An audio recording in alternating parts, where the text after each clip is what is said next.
안녕하십니까. 맨눈으로 세상의 흐름을 읽어드리는 Y타임스 정세분석의 추부길입니다. 토니 블링컨 미국 국무장관과 왕이 중국 외교 담당 국무위원 겸 외교부장이 미국 시간으로 5일 통화를 하고 이 우크라이나 사태에 대해서 논의를 했습니다. 이와 관련해 가지고 미 국무부는 이 블링컨 장관이 러시아의 우크라이나에 대한 부당하고 계획적인 전쟁에 관해 왕이 부장과 대화를 나눴다, 이렇게만 밝혔습니다.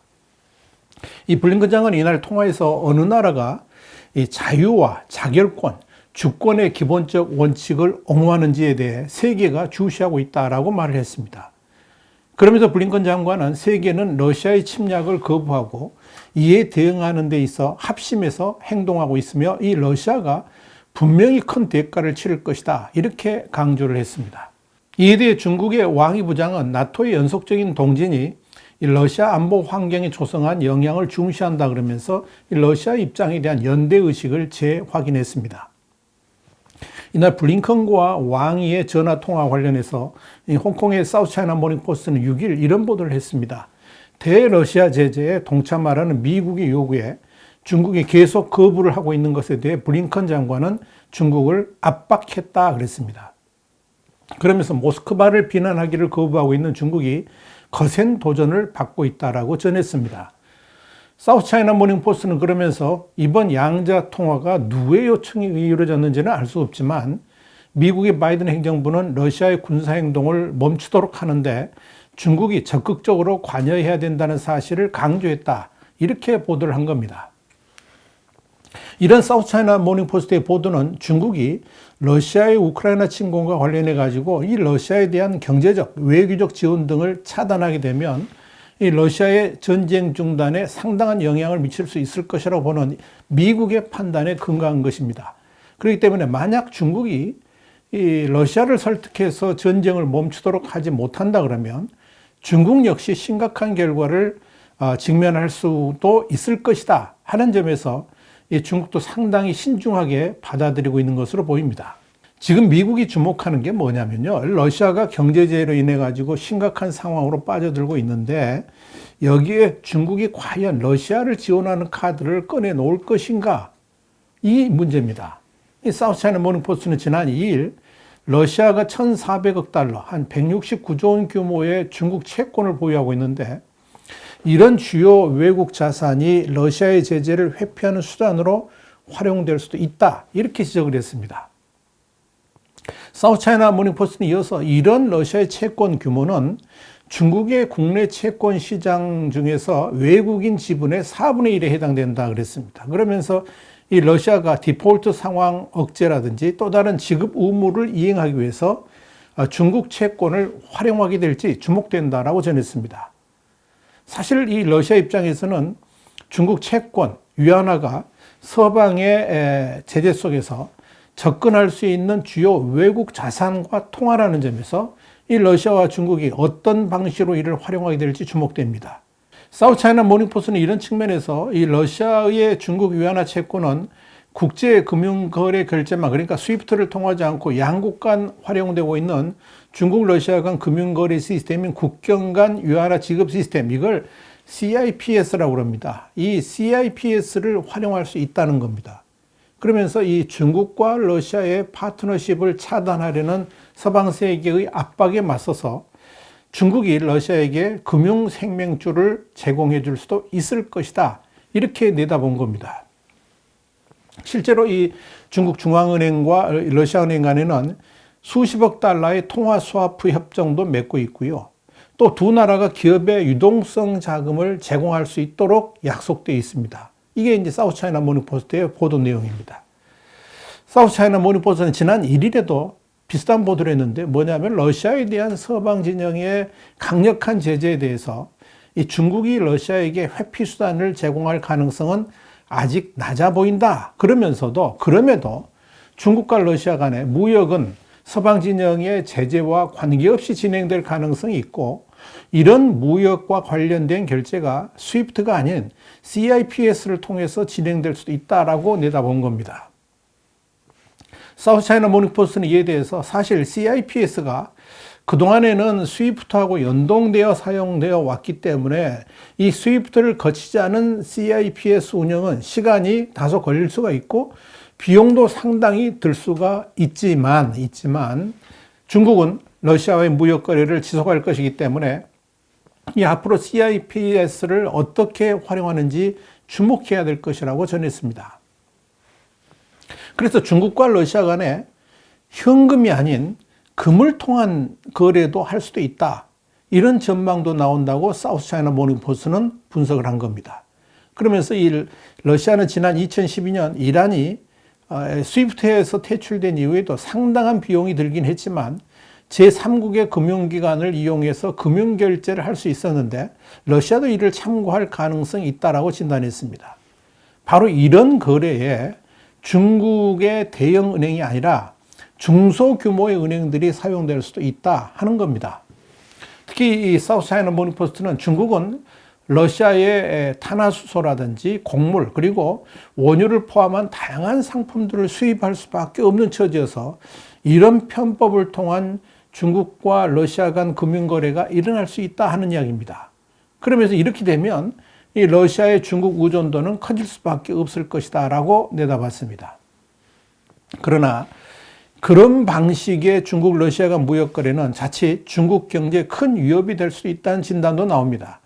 또 이 점에 대해서 미국 정부도 중국에 대해서 경고를 하고 있는 겁니다. 그래서 사우스차이나 모닝포스트는 중국 러시아 간 무역 확대를 통해서 중국이 얻는 것보다는 잃을 것이 더 많을 것이라고 경고를 한 겁니다. 사우스차이나 모닝포스트는 그러면서 중국이 지금 엄청난 부채 위기를 겪고 있다 그러면서 중국은 지금 자국 내에 상황을 추스르기도 어려운데 감히 러시아를 구제할 돈을 어떻게 만들 수 있겠는가 라면서 이 기사를 마쳤습니다. 여러분, 미국이 중국을 주시하는 또 하나의 초점이 있는데요. 뭐냐면 러시아 기업들이 서방의 제재를 피해서 중국의 시중은행들에게 계좌를 개설하려고 하는 움직임을 보이고 있다는 겁니다. 로이터 통신이 3일 보도한 내용을 보면 이 익명을 요구한 한 중국 국영은행의 모스크바 지점 관계자가 말을 한 건데요. 지난 며칠간에 200개에서 300개의 러시아 기업이 중국과의 사업을 위한 계좌 신설을 문의했다라고 밝힌 겁니다. 현재 모스크바에는 공상은행과 농업은행, 중국은행, 건설은행 등 이런 중국 국영은행들이 지점을 두고 있는데 이들 은행들을 통해서 러시아가 제재를 회피할 수도 있다 하는 이야기입니다. 이 문제 역시 미국은 심각하게 들여다볼 것으로 전망됩니다. 또 위안화가 아니라 금으로도 거래될 수 있기 때문에 더욱 그럴 겁니다. 중국은 지금 그야말로 진퇴양난이죠. 러시아를 도울 수도 없고 그렇다고 모른 체 할 수도 없는 그런 상황이라는 의미입니다. 일단 시진핑 주석이 중국을 찾은 푸틴 대통령에게 강력한 연대를 표명을 했고 또 시진핑 주석이 중국 공산당 지도부에게 러시아를 경제적으로 지원하라는 지시를 내린 바 있죠. 그래서 일단 러시아에 대한 지원 의지는 분명히 있지만 중국이 고민하는 것은 과연 이 러시아를 지원했을 때의 후폭풍이 얼마나 거셀 것인가 여기에 대해서 지금 주판화를 튕기고 있다, 계산하고 있다라고 보시면 될 겁니다. 그러니까 이번 블링컨 장관이 왕이 외교부장에게 경고한 것도 바로 이 부분입니다. 중국이 대러시아 제재에 함께해야지 만약 러시아를 지원하게 된다면 중국 역시 러시아하고 동일한 제재를 받을 수도 있다라고 블링컨 장관이 경고를 한 겁니다. 그러니까 중국이 움찔할 수밖에 없을 겁니다. 이미 이런 경고는 여러 차례 미국에서 발신된 바 있습니다. 뉴욕타임스는 미국 시간으로 2월 27일 러시아의 우크라이나 침공에 대응해서 서방 세계의 대러시아 제재 압박이 고강도로 이어짐에 따라서 그동안 미국에 맞서서 러시아하고 관계를 밀착해 오던 중국도 일종의 시험대에 서게 됐다라고 보도한 바 있습니다.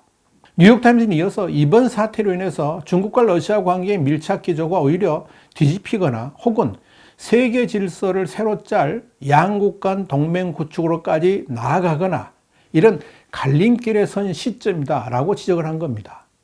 월스트리트저널도 지난 2월 28일 그간 반미를 공통분모로 삼아서 밀착 관계를 형성해간 러시아하고 중국이 제재 완화를 위해서 공조할 가능성이 제기된다 그러면서 중국 금융기관이 러시아의 어려움을 해결해 주거나 중국 기술기업이 대러 제재를 우회하는지 미국이 주시하고 있다라고 보도를 했습니다.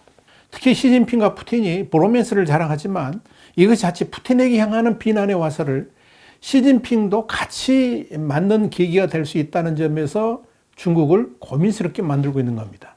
그러나 분명한 것은 중국이 이런 선택의 갈림길에서 어정쩡한 회색지대 전략을 쓸 수는 없다는 겁니다. 서방 세계의 대러시아 제재에 함께 하든지 아니면 확실하게 러시아 편에 서서 서방 진영에 공동으로 맞서는 길, 이 둘 중에 하나를 선택해야만 된다는 겁니다. 그래서 케빈 러드 전 호주 총리도 둘을 모두 충족하는 건 불가능한 균형 잡기다, 이렇게 말을 한 바 있습니다.